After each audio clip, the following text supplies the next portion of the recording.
When has someone entrusted something for you to take care of? Maybe they went on a vacation and they asked you to take care of their pet. Maybe they lent you a home to stay at. Before Steph's surgery, her aunt let us stay at her house in Kirkland, and there's a weight to that, isn't there? There was a guy who came in the back door, and right away we wanted to check and make sure everything was going, was legit. Or when we walked out, even though we had our own stuff going on, I wanted to make sure I got that alarm set and the front door locked, because you want to take care of it. Somebody's entrusted you with that. I remember when I went to Iowa on a vacation, and it was the middle of winter, and one of my friends lent me his car, and it was the nicest car I've ever driven. And it was snowing, and a bad snowstorm. And you do everything you can to make sure you get that thing back to them, because you feel the weight of them entrusting it to you. When have you felt that moment? Well, today we're continuing our sermon series called Love Where You Live. As we said, there's 10 churches in Battleground that are doing the same series, and we're all hitting the same theme, just doing it in our own way. And so today we are going to look at this idea of what God has entrusted us and how we are supposed to use that. And so we will be turning to 1 Peter 4, verses 7 through 11. And the question that we will be answering is, how do we serve our neighbor? If you want to follow along, you can see the notes there, and or follow along as well. But here is the word of the Lord. The end of all things is near, therefore be alert and of sober mind, so that you may pray. Above all, love each other deeply, because love covers over a multitude of sins. Offer hospitality to one another without grumbling. Each of you should use whatever gifts you have received to serve others as faithful stewards of God's grace in its various forms. If anyone speaks, they should do so as the one who speaks the very words of God. If anyone serves, they should do so with the strength God provides, so that in all things God might be praised through Jesus Christ. To him be the glory and the power forever and ever. Amen. Well, as I said, CrossWay is joining in this joint sermon series called Love Where You Live. And so throughout the month of October, we've been answering different questions. And in the first week, we answered the question, why do we love our neighbor? And we looked at Philippians 2, the great Christ hymn is what it's known, where we were reminded that Christ gave up, temporarily laid aside everything that it was to be divine, those divine attributes. Not that he gave it all up, but temporarily you put those aside to come and take on human form. And even though he was 100% God and 100% human, he gave up things like being all-knowing, all-powerful, and not being limited by time and space. But he did it for a reason, because he knew that we had a sin problem that needed to be fixed. And so he did that in order to serve us, the ultimate way that he could serve us, by living a sinless life and dying a horrendous death on the cross, and dying on that cross, not just physically, but also suffering the wrath of God for our sins. And in that, he conquered sin and death. And when we've been affected by that, when we feel the weight of that, we want to serve others because Christ first served us. And so we're reminded of that. And if you look at this passage, even though we're only looking at 7 through 11, 1 Peter reminds us of the same truth just a few verses before in 1 Peter 4:1. Therefore, since Christ suffered in his body, arm yourselves with the same attitude, because whoever suffers in the body is done with sin. But I want you to see this idea of serving because Christ first served you is here in our text as well. And last week we answered the question, well, who is our neighbor then? That was the question that the expert of the law asked Jesus, and Jesus' response was the parable of the Good Samaritan. And we saw that Jesus commanded us to love like the Good Samaritan. He literally ends it by saying, go and do likewise, and be like the one who had mercy. The person who loved his exact enemy, the person who was the unlikely person in the story, even though he saw an enemy, a Jew, someone he hated on the side of the road, he stopped, he had compassion, and he took pity on them. And we heard a call that we need to love those who are difficult to love and those who are in need. And today we're going to answer the question, Peter's going to answer, how do we serve our neighbor? This is the question that we're going to address. Now, Peter's going to give us some practical ways that we can serve and love our neighbors. But before we do that, I want us to look at some truths in this passage, that there are some foundational things that we need to kind of come at this question before we deal with the question. And that is this, that God has equipped and empowered each of us to serve. This is highlighted in the end of this passage in 4, 10, and 11. And there's two different phrases in there that I think are pretty important for us that have to do with serving. The first thing that we need to see here is that God has equipped each of us to serve. That's the exact words that are used there. Each of you should use whatever gift you have received to serve others as faithful stewards of God's grace in its various forms. And so what we have to understand here is that it's not a question of if we're called or if we're equipped to serve, but rather what are the gifts that God has equipped us and to use to serve.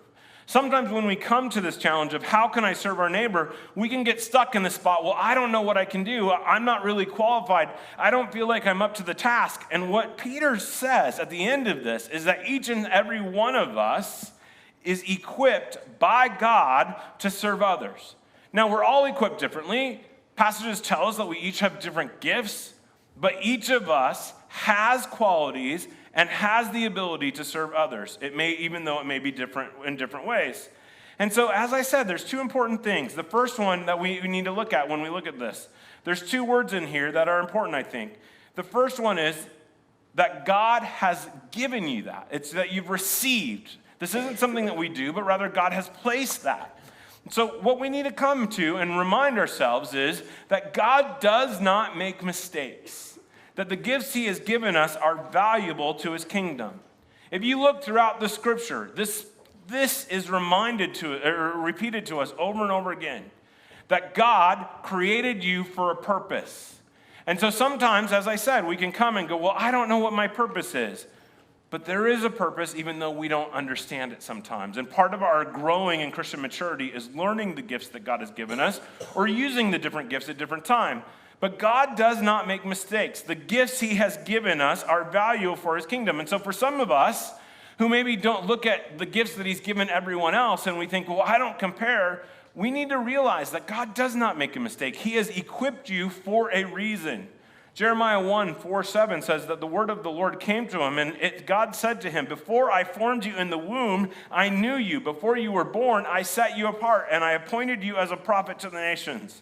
And Psalm 139, verses 13 and 14 says, for you created my inmost being. You knit me together in my mother's womb. I praise you because I am fearfully and wonderfully made. Your works are wonderful, and I know that well.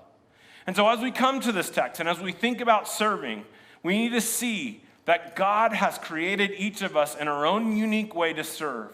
And so it's not a matter of if we're equipped, but how we're equipped. That's the question we need to wrestle with. That's the question we need to do. But it's entirely clear in this passage that all of us have received these gifts and are equipped to serve. The second thing we note in this little thing is that God has entrusted us with our talents. And we need to do our best to properly use them. And Peter uses that language of as faithful stewards, and it's the idea of God entrusting us. It's similar to the parable of the talents that we looked at earlier this year, where the master went away and he gave some 5 talents and others 2 and 1, and he came back and he said to some, good and faithful servant, because you use the talents I have given you. And so it's not just a matter of if we are equipped. Peter makes that clear. Each of us have received gifts. And it's also here implied in here is the challenge that God has entrusted us with those talents, and we need to do our best to properly use them. And so each person in this room is equipped, and they are called to be good stewards of it. God has entrusted you with those gifts to use them. It's like that car that I borrowed or the house that we borrowed, that we've been given temporarily to use them to our best of our abilities. But not only that, Peter makes it clear that it's not just about us, that God is also at work, his Spirit is at work, empowering us to serve others. Do you see that language? He says, if anyone speaks, they should do so as the one who speaks the very words of God. If anyone serves, they should do so with the strength that God provides. And so I want you to see here that God has equipped each of us to serve. He has entrusted us with those talents to use on his mission, but not only that, his Spirit empowers us to serve. That's a powerful thing. He's put us in the spots where we are. He has put the people around us and the needs around us so that we can reach out and love and serve those who are around us. This is the initial thing that we need to come to. This is the foundational piece that we need to grasp as we look at this text. That God has equipped each of us with unique gifts to serve. He's entrusted us with those talents, and His Spirit has empowered us to use those talents. And so we need to embrace that truth so that we can serve others. Well, how do we serve? I mean, that's great. We have these gifts. We all have these different things. The Spirit empowers us. But how is it that we're supposed to call or serve our neighbors? And if we look at this text, there are some different things that He lists. There's 3 practical ways that He lists in this text that we can love our neighbors. And so this week, I do want you to think about this. One, how are you equipped to deal? What are those gifts that God has given you? And then think about these, how you can use them to serve your neighbor in these 3 practical ways. The first way that we can serve our neighbor is that we can pray for them and that God would open up our eyes to their needs. 1 Peter 4:7 says, "The end of all things is near, therefore be alert and of sober mind so that you can pray." And again, we mentioned this last week as we looked at the story of the Good Samaritan. God doesn't just call us to pray for those who are easy to pray for. He doesn't just call us to love those that are easy to love, those that will reciprocate the love that we have, those that are like us. No, actually the sign of Christian maturity is that we serve those who are sometimes difficult to serve. Now, it doesn't mean that we're a doormat. It doesn't mean that we take abuse and those kind of things. But what it does mean is that we have a posture of service and a posture of humility towards others. In Matthew, he says, "I tell you, love your enemies and pray for those who persecute you." And so one of the ways that we can serve our neighbors, and our neighbors are anybody in our sphere of influence. It can be the people in our work, our people in our school, on our bus. It can be the people in our neighborhood. It can be the people in our gym, the people in our social clubs that we're a part of, the people in our church, the people in the community around us that we meet at the grocery store. I mean, it's endless who our neighbors is. But one of the ways that we can serve them is by praying for them. Pray for our neighbors. Pray for our neighbors. Pray especially for those who don't know the Lord, but pray for our neighbors. Pray that God would reveal Himself to them, that He would give them the strength that they need. And pray that God would open our eyes to their needs. Half of serving and knowing how to serve is being aware of the needs. We saw that in the story of the Good Samaritan, right? 3 people saw the needs, 2 walked past, 1 saw it and had pity. And so if we want to serve our neighbors, it can start by simply saying, "Hey, Lord, show me how I can deepen my relationship with them. Show me how I can serve them. Show me how I can be your hands and your feet to them. Reveal their needs that I have, that they have, so that I can serve them. Cultivate an attitude of compassion and grace in my heart so that I follow through and use my gifts in that way." And so this week, I want you to think about that. Not only how are you equipped to serve and what may God be calling you to do, but think about who are 3 people in your sphere of influence that you can pray for this week. And just commit to doing that. People who are outside of this church that you run into at work, or in your everyday life that God has just placed on your heart. Maybe it's the next door neighbor or the person down the street, the one that you know that's struggling. Pray for them. That's one of the ways that we can serve them. But it's more than that. It's not just kind of this hypothetical prayer, aesthetic kind of a thing. Rather, it's also action. And what Peter says is that we are called to selflessly love them. He says, above all, love each other deeply because love covers over a multitude of sins. Now, Peter has in mind here primarily the way that we engage with other believers, but I think this text can expand to that. And what it says is that you and I are called to love people. Love people. And the word that's used here for love is this agape love, which is a selfless love that is passionately committed to the well-being of others. And what he says is that this is the kind of presence, this is the kind of influence that we are supposed to have in our world around us. That we are the ones that when people see, they come to at work, or when they see us at work, or when they see us in the grocery store, when they see us in our neighborhood, that we are the loving ones who are reaching out and taking care of the needs of others. We're passionately committed to the well-being of others. And again, we see the same attitude that was repeated in Philippians 2, where Paul says the same thing. Do nothing out of selfish ambition or vain conceit. Rather, in humility, value others above yourselves, not looking to your own interest, but each of you to the interest of others.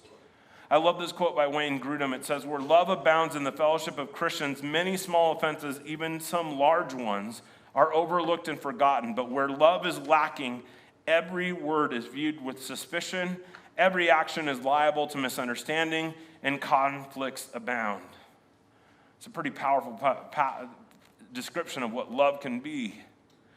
But this is the kind of love that we are called to cultivate. And it's not somebody else's job to cultivate this.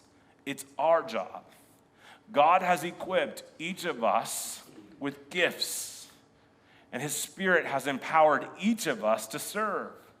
And one of the ways that we serve is by praying for others. The other way is that we root out the bitterness, the anger, the pride, the lack of humility, and the selfishness in our own hearts so that we can be these ambassadors of love, these literally little kingdoms of love in the world around us so that people know that there's something different. This is what God calls us to do. So this week I want you to think about what can you do to cultivate this kind of selfless love in your sphere of influence? What can you do to reach out to that kid at school or that coworker who has no friends and just be a listening ear? What can you do to come alongside them and bring them into a circle of influence? What can you do to serve them in a maybe unexpected way? Maybe when they come at you in anger or bitterness or harsh words, you don't respond in the way that you normally do, but rather you take it as a thing. I'm gonna try and respond to them in as much of a Christ-like way as I can. And maybe the most Christ-like way is I bite my tongue and don't say anything at all. But even that is a way to show this kind of selfless love, that you bite your tongue for the sake of getting along and creating this kind of an atmosphere. But this is one of the ways that we can love our neighbor and serve our neighbor. This is how we do it. We pray for them. We selflessly love them. And the third thing that we see here is we show hospitality to them. 1 Peter 4:9 says, offer hospitality with one another without grumbling. There's even an attitude there, right? We can serve people and we can be kind of ticked off that we're doing it. We can do it because we have to, or we can do it because we're so overwhelmed out of gratitude of what Christ has done for us that we're excited to do it. And Peter says we got to check our attitudes, but he says we need to show hospitality to others. Now, hospitality is kind of something that's kind of gotten out of a fad that's gone out of vogue, I think, in churches and also in the community around us, especially as we kind of become so consumed with the busyness of our lives. But really at its core, it's inviting people into our lives in a myriad of ways. If you look at the story of the goats and the sheep, the parable of the goats and sheep, and when the master comes and brings in his people, there's a list of 6 things that he repeats over and over and over again as ways that the people of God showed hospitality to Christ himself, he said. And it's through the way that they loved the most vulnerable people around them that he commends them for. And if you look at that parable, he doesn't just give the list once, he actually gives it like 3 times because he wants them to understand the power of this. Look at it with me in Matthew 5:25, verses 34 through 36. It's just one of the ways it says, for when I was hungry, you gave me something to eat. When I was thirsty, you gave me something to drink. When I was a stranger, you invited me in.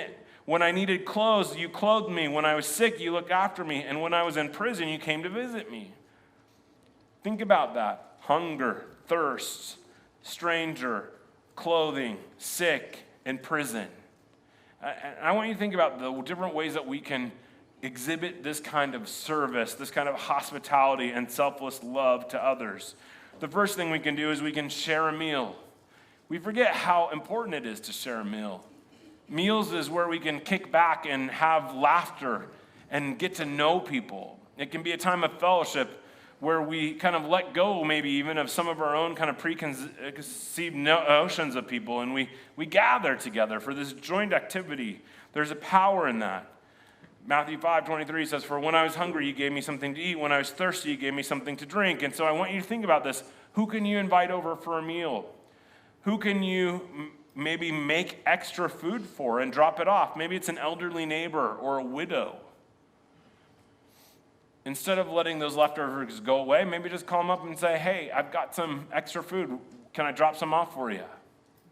Maybe you just walk it down the street and you talk about, "Hey, you have that person who just lost their spouse."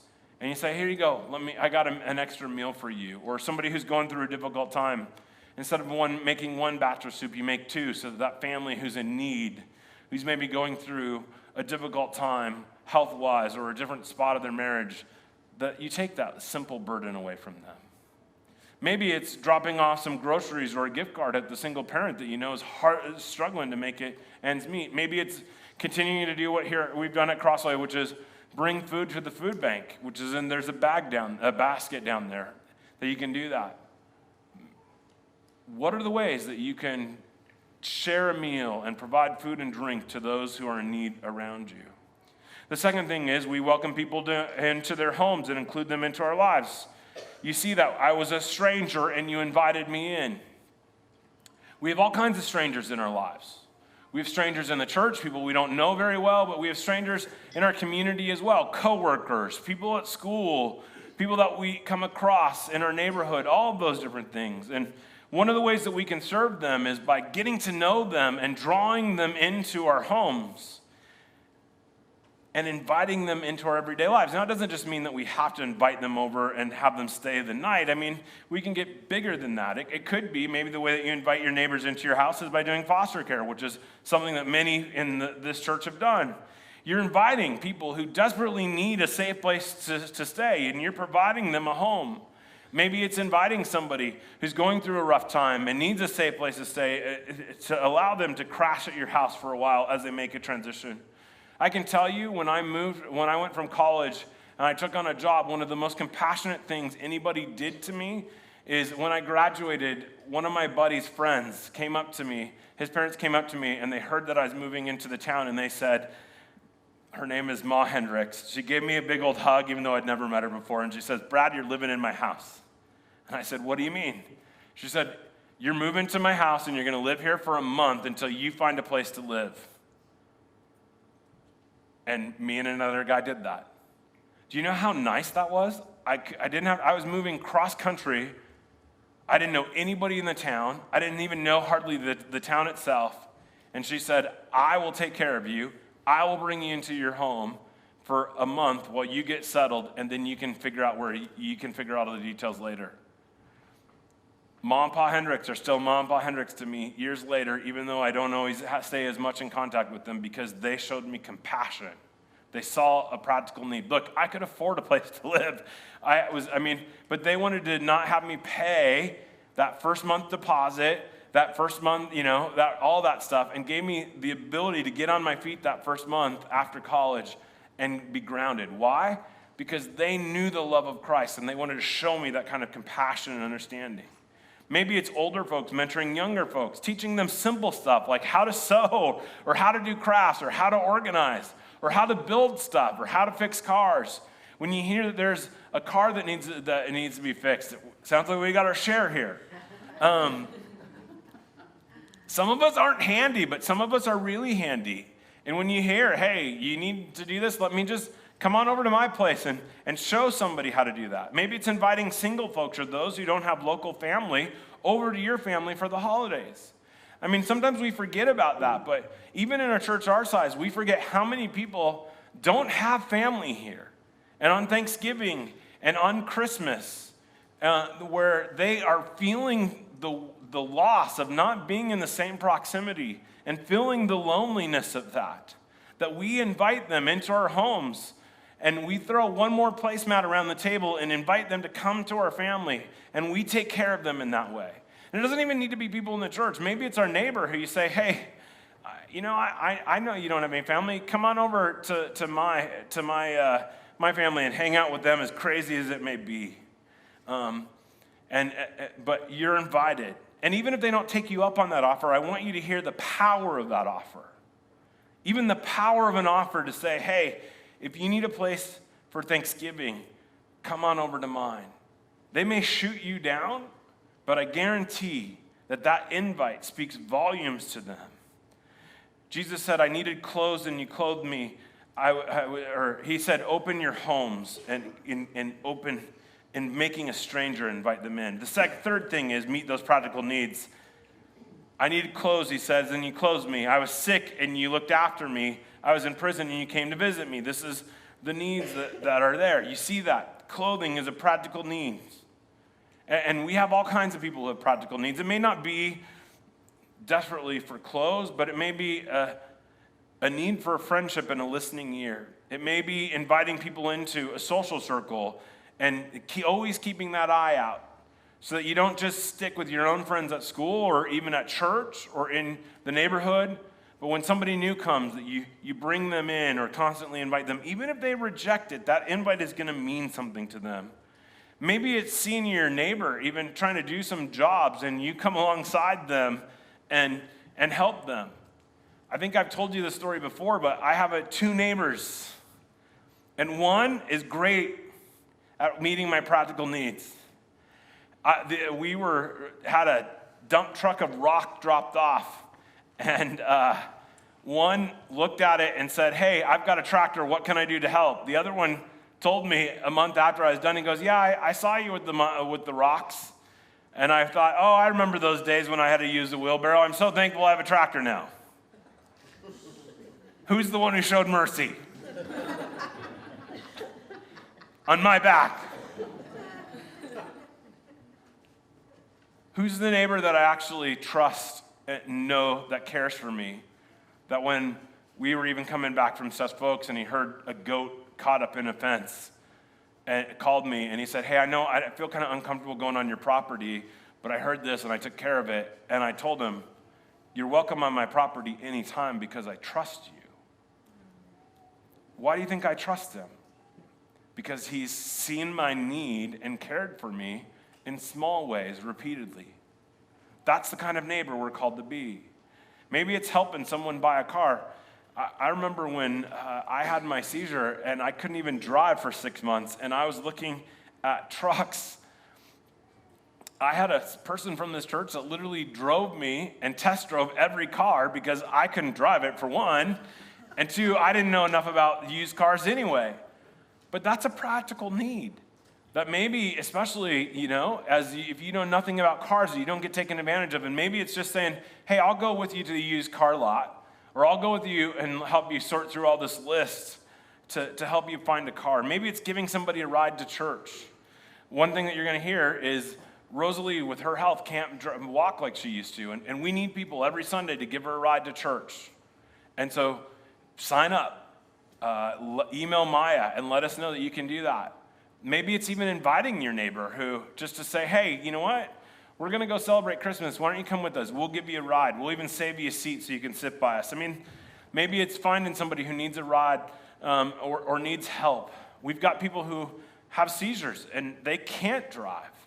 And we have people who they're not going to broadcast it, but they can use that kind of help to even go do simple things like picking up the groceries. And we forget the kind of impact that has to serve people in that way. Maybe it's inviting a young family and say, I'll watch the kids so you can go do a date night. Or maybe there's all kinds of ways, guys, that we can practically love the people around us and be a blessing to them. So the question I have are, what are those practical needs that you can meet around you? The last category here is show up at difficult moments. I was sick and you looked after me. I was in prison and you came to visit me. We all go through difficult things in our lives. I mean, in this church alone this year, the number of people that we have lost and the difficult things that we have gone through, health-wise, even losing spouses through death or divorce, going through people struggle with depression and difficult, all kinds of different things. Sometimes people can lose jobs. And what we see here is that we are called to love people and serve people in those difficult times. That God notices when we do those things, when we show up in those difficult moments. So it could be visit somebody in the hospital after they lost a loved one and ask about how they're really doing even months after they've lost a loved one. You know, I can tell you, I was 16 when I had surgery and I got my scar, and I can tell you to this day, I'm now almost 30 years later, who showed up at the hospital in that one night in my life. I can tell you because it stuck out, because somebody cared enough to come, and it shocked me, actually, the two people who showed up. One of them was just a family friend of my folks, but he came and he talked to me and asked me how I was doing, because I wasn't supposed to be there that night. Never underestimate the impact of God, how God can use those small things to speak into people's lives. And I'm proud of this church. There's a history where we've had people who have been on work release, and we had a group of people who made it their mantra to go bring that person a meal so they could engage with people outside of that. But think about that. Think about those folks that we know that are going through difficult moments, and think about how we can serve them and be a blessing to them.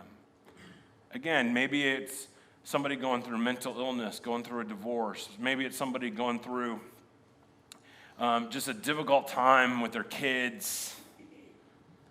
Maybe it's somebody who's just having a hard time at work and not even know how they're going to get through each day. But what can you do just to come alongside them and reach out to them in this difficult moment? Peter says here that we're called to serve in that way, that we're called to pray for people, but pray that our eyes would be open to the needs, that we're called to selflessly love other people. Pray that we, and not only that, but we can serve them in these tangible ways, that we can provide a meal, share a meal, that we can invite them into our home, that we can meet their practical needs, and that we show up in those difficult moments. And again, CrossWay, I don't want to hear that I don't think we're not doing it. I'm proud of you as a church, the way that people serve, but there's always room for improvement. We can always do more. And I want us to think outside of even these walls. Who are those neighbors that you can serve? Who are those people in your community that you can love? Because it will be noticed. People will notice. And that I want to end with by seeing what is the goal of serving others. Because Peter makes it clear at the end of this text what the goal is. And the goal isn't that we can get all the glory. It isn't that we can get all the applause and that everything goes the way that we want it to. No, in 1 Peter 4:11 it says, if anyone speaks, they should do so as the one who speaks the very words of God. If anyone serves, they should do so with the strength that God provides, so that in all things, not that they may be honored and they may be praised for everything that they do, but rather that God may be praised through Jesus Christ. To him be the glory and the power forever and ever. Amen. The point of our service is we do it out of gratitude of what Christ has done. And the point of why we serve is not so that people will take notice of us, but rather they will take notice of the work that Christ and God has done in our lives. And as I said last week, people take notice when you love people who are different than you. They take notice when you love people who are difficult to love, because that's not the way our world operates. But that's exactly what Christ did when he died for our sins. He loved us while we were still ungodly, while we were still powerless, and while we were still enemies. And so when we love that way, when we love the difficult people in our lives, when we serve them, when we have this others-minded, not people-pleasing, but others-minded kind of mentality that looks for the needs around them and looks at how God's wired us and equipped us to serve, and we serve in those ways, the world takes notice, because what they see is that we look for the needs of others as Christ looked for our needs and suffered and died for us. And so the goal of all this isn't just to do good for the sake of doing good, but do good for the sake of bringing God glory and bringing him honor. And so people ask, why do you do this? Like, why do you invite me over for Thanksgiving? Or why do you come alongside and help? Why do you do that? You don't just say, I just like helping people. You say, I serve because somebody first served me. And I'm loving you because Christ first loved me. And when we do that, we preach way more strongly and bring God more glory than just words themselves. When our words and our actions mold together, the gospel is presented in a powerful way. That's our mission. God has equipped each of us to serve and love others so that we can bring him glory and praise. Let's pray. You have just watched a sermon from CrossWay Church in Battleground, Washington. We hope that you enjoyed it, and we'd love to have you come join us for a worship service on Sunday at 10 a.m. at 311 North Parkway Avenue in Battleground, Washington. If you'd like to find more information about us online, you can find it at crosswaychurchwa.com.